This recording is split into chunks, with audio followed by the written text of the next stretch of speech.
So I'm traveling in Portugal right now, which inspired me to make a video about Yaw Yan from the Philippines.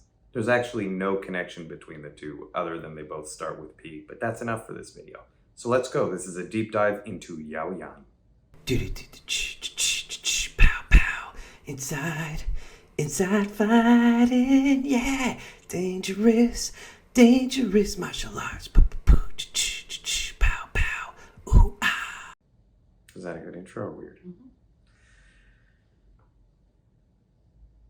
So my experience with Yaw Yan comes from my experience in Filipino martial arts in general, Dosia Paris. I learned under Chris Bautista, who's an amazing instructor. Shout out to Chris Bautista. If you're ever in Montreal, Quebec, train with Chris Bautista in Dosia Paris. His grandfather is the legendary Kakoy Cañete, who founded the system. And part of our curriculum was Yaw Yan. Now, we did a lot of other empty hand stuff too, Pangamot, Panantukan, but Yaw Yan itself is a very, very unique, underrated, and underexplored striking system, sports striking system. Now, I want to drive right away. I don't know why I'm saying drive, because it's not driving. I want to talk. I've been in Portugal and it's ruined my ability to speak English. I'm a lost soul. I want to talk about the things that make Yaw Yan unique, the positives, and then some of the negatives that I see about Yaw Yan. Or maybe I'll do it the other way around. I'm crazy. You never know what's going to come out of this mouth. Yaw Yan was founded in the 1970s, I believe 1972, by Napoleon Fernandez.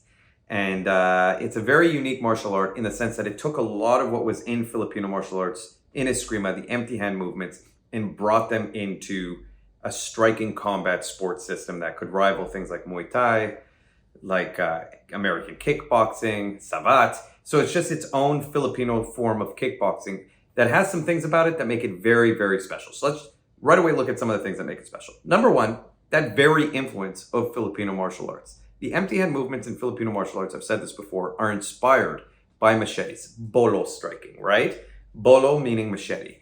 And Yaw Yan itself translates to dance of death. And we'll look at how that's very specific for the style. Dance of Death is a very cool name, by the way, for a slogan for a martial art. So I think I give them kudos for that one. It's good for marketing. And essentially, the strikes in Yaw Yan have what you would find in most traditional styles, which is like, your standard jab, cross, hooks, elbows, uppercuts, knees. But they also have these odd angled strikes that are literally taken from the machete movements, which are chopping movements, but hammer fist chopping movements, right? So you'll see these chopping strikes that are not only used to hit the head, but like I showed in previous videos, used to trap down the arms and then follow up with another strike. So I could trap your arm down and I can hit you in the head, then I can elbow, then I can clinch. And it creates a lot of unique openings that you just wouldn't find in a traditional combat sports system in other countries. I just don't see it as much. So Yaw Yan really explored that in a unique way. They took what was very unique about the empty hand systems of Filipino martial arts, the inspiration of the knives as angles for strikes, and they implemented it into a gloved system. And a lot of people say, well, you can't pull this stuff off with gloves, but Yaw Yan guys proved that you can, right? They proved that odd angles and that strikes that come and crack the hands down and have a lot of power to open up the face work very well. As we saw, and I mentioned this in the Wing Chun video, as we saw with Usman Jorge Masvidal, where he trapped the hand down and followed up. That's the concept behind these chopping strikes, is not just to create a hammer fist that hits you in the head, but a hammer fist that clears the arm so the other strikes can sneak their way in. In my opinion, it is one of the most underutilized skills in combat sports that I see today, in MMA, because especially with small gloves, it works 10 times better. And so that's something in Yaw Yan that you would get, which is fabulous. Another thing that's very unique about Yaw Yan, which I would differentiate from, let's say, Muay Thai, is that Muay Thai is a very stationary style in the sense that they like to fight close. They do kick, but even the kicks are shin-based kicks, so they fight at mid-range. It's really, really effective Muay Thai, in my experience with it, when you're in that range where people are willing to square off with you and trade with you, or they're right at punching range and they're kind of at that medium range where you can throw good kicks, you can step in with knees, you can clinch. But it is a system that requires that give and take from the person, right? Like Muay Thai doesn't do as well at long range, in my opinion. I'm gonna get so much heat for making that comment. Muay Thai is great overall. I know no one's allowed to badmouth Muay Thai. It's like the darling of combat striking systems. But Yaw Yan does offer some very unique benefits in long range striking that Muay Thai just doesn't have. Yaw Yan's kicks, number one, are unique entirely in the entire combat sports world, at least in my experience, in the sense that they, again, use a chopping down angle. So as in Muay Thai, you'll lift the leg up and chop in. There you go, like that. Or you'll even cut kick up. In Yaw Yan, the kick comes up above the target and then drops down into the target. Now, you will see some Muay Thai guys do this with leg kicks, where they're chopping the quad. But in Yaw Yan, they'll do that to the ribs and they'll do that to the head. They'll climb the kick so it comes over the guard and chop it down. It's that exact concept of chopping down with a machete is the same thing that happens with the kicks, same thing that happens with the glove strikes. It's a very unique angle. It's also very hard to block, right? Most people learn to guard their head. Here, it comes up and it chops down right into the temple. And it's a strong knockout kick. And so excellent, excellent kick. And there's some other kicks that are incredibly unique about Yaw Yan too. So let's get into the next aspect. So it's a cut kick that comes up and down, that chopping machete kick. Those chopping machete strikes is the first thing I'd say that's very unique about the system. Second thing is the rotational energy, and I would call it flow-based energy. And I'm not one of those guys who's like everything is energy and, trying to float. But there is something about allowing the strike to come with you and moving with it. And again, I believe that is heavily influenced from knife fighting. You cannot meet a knife with force. You have to allow the knife to move where it's going to move and then allow it to continue on its motion so that you don't cut yourself while keeping it away from your body so that you can get the grip and then break the wrist. This idea that you're going to be able to catch someone's hand when they have a knife is non-existent. And that created a very flow-based system in any empty hand Filipino martial arts system that you see. Whether it's the empty hand of Doce Paris, the empty hand of Illustrissimo, whatever that system is, translates over to striking empty hand very, very uniquely because you treat the hand like it's a deadly weapon and you allow it to flow to where it's moving so you can carry on your counterattack. And so Yaw Yan is very unique in the sense, and this is again where it's different than Muay Thai, that it doesn't meet force with force. It meets force with the continuation of that energy, which created almost like a tornado-based system where a lot of the strikes are rotational, meaning I'll throw my hook, but that'll whip around into a backhand. So I'll do a spinning back fist, or I'll throw the hook into a spinning kick.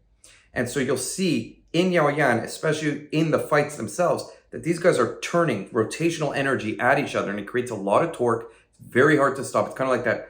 People say like capoeira, like you can never use that in a fight, but that rotational energy that they develop in capoeira is a very effective skill set, even if you're doing another martial art, right? So that is a tool within the system that you can take. Yaw Yan gives you that rotational tool, that spinning energy, and that idea of do not meet force with force. Even in the clinch, there's a lot of movement that's allowing people to move in the clinch so that they trip over themselves or so that the strike opens up to a spinning strike. Now, the last thing I'm going to mention about Yaw Yan, which I think is very cool, is a unique kick for Yaw Yan called the scorpion kick. And it's supposed to mimic the scorpion's tail, like whoosh, whoosh. Okay, so it's called the scorpion kick because it is a rotating kick.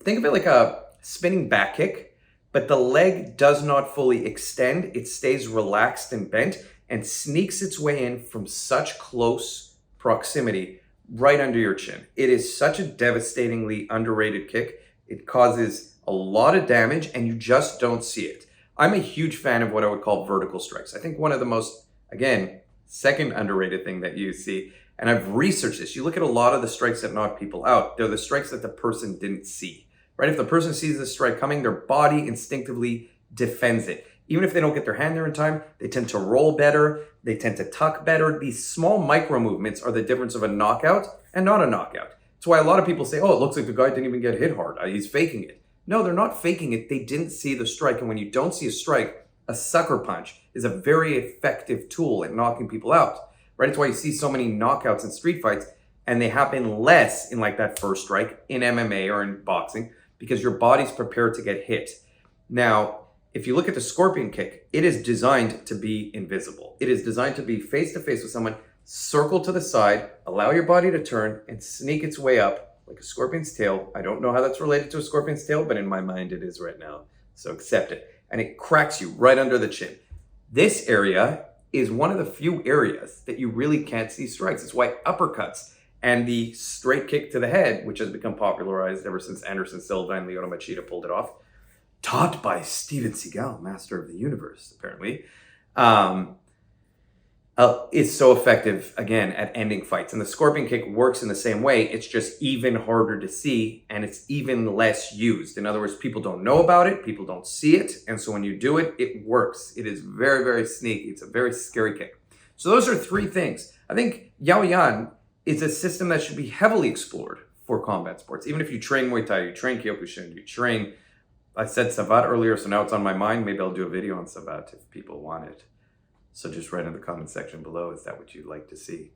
And it would benefit all those systems. It would also benefit you if you do MMA tremendously, because again, you're gonna learn certain techniques that would apply, in my opinion, very effectively in that environment where you have smaller gloves on, even though they don't train with gloves on. Something else about Yaw Yan, which is good, is that it is a combat sports system, but does have, depending on the school, a lot of self-defense things too. Like they will teach you knife defense. They will teach you ground fighting, because Filipino martial arts in general are multi-style systems. That's something very unique about the Filipino martial arts.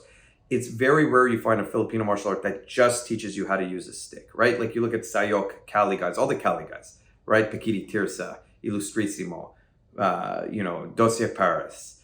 Balintawak is heavily stick-based, but you'll even see them do empty hand stuff. In other words, they will always try and explore. Filipinos just are really festive people. They're very happy people, and they're not like stuck on tradition as much in martial arts. They're not stuck on this kind of rigid idea of how it has to be. And so they're very explorative in their martial arts, which creates systems that allow more. And Yaw Yan has that same philosophy where they will explore other Filipino martial arts. They'll explore Dumog and Buno and all those systems that allow grappling, which creates a more multifaceted system than just a combat sports system. And so I think it has that too. Now here, I will say some negatives. And this is just an unfortunate reality of less popular systems. And I've mentioned this before as well. The pool of talent determines how effective you will be taught. In other words, in Muay Thai, there is such a mass pool of talent. There is such a mass amount of people all over the world competing in it, training in it, and that creates a higher standard. It also means there's a lower quality too within there. In Yaw Yan, what you get is kind of whoever is available to teach it, which is not as many people, especially outside the Philippines. And there isn't like this mass international competitive Yaw Yan community that is out there growing the system, promoting the system in the way that you see some of these more popular systems. And so you don't have the same pool of talent. If you do find a Yaw Yan school, and it is a good school, that's a gem. So that's one of the negatives, I would say. And that ties into sometimes a little bit too much looseness. This is my only other criticism, and I'm hesitant to say it.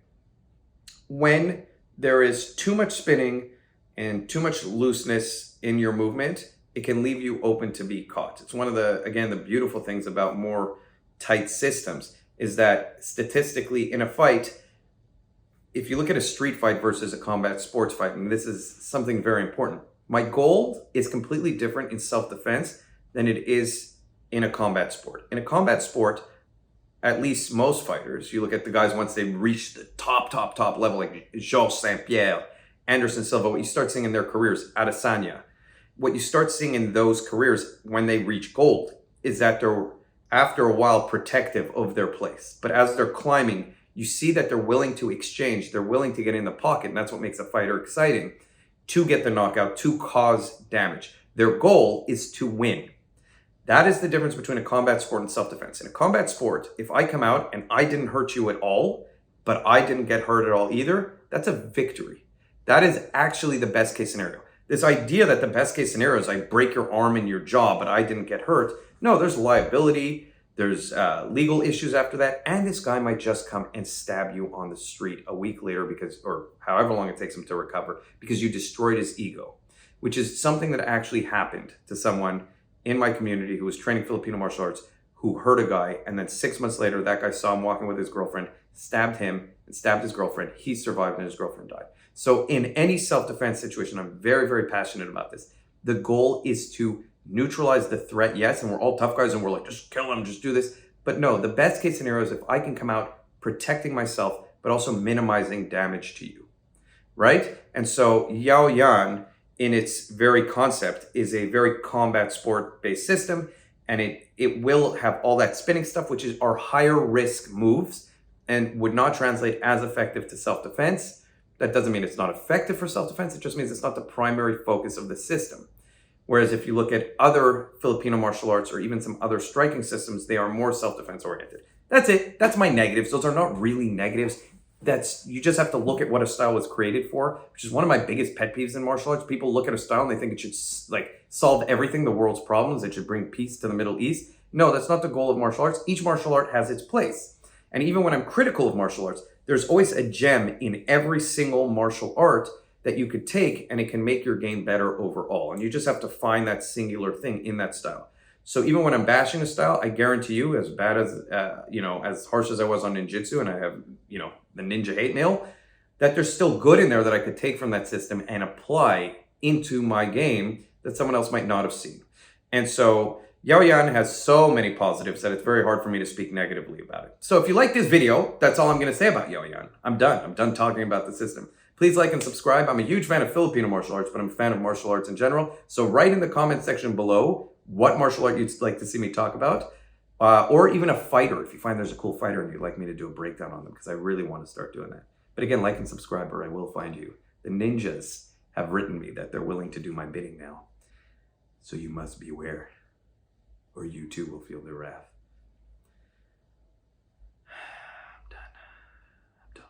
I don't even think I said the word wrath properly at the end there. I think I said rap. Did I?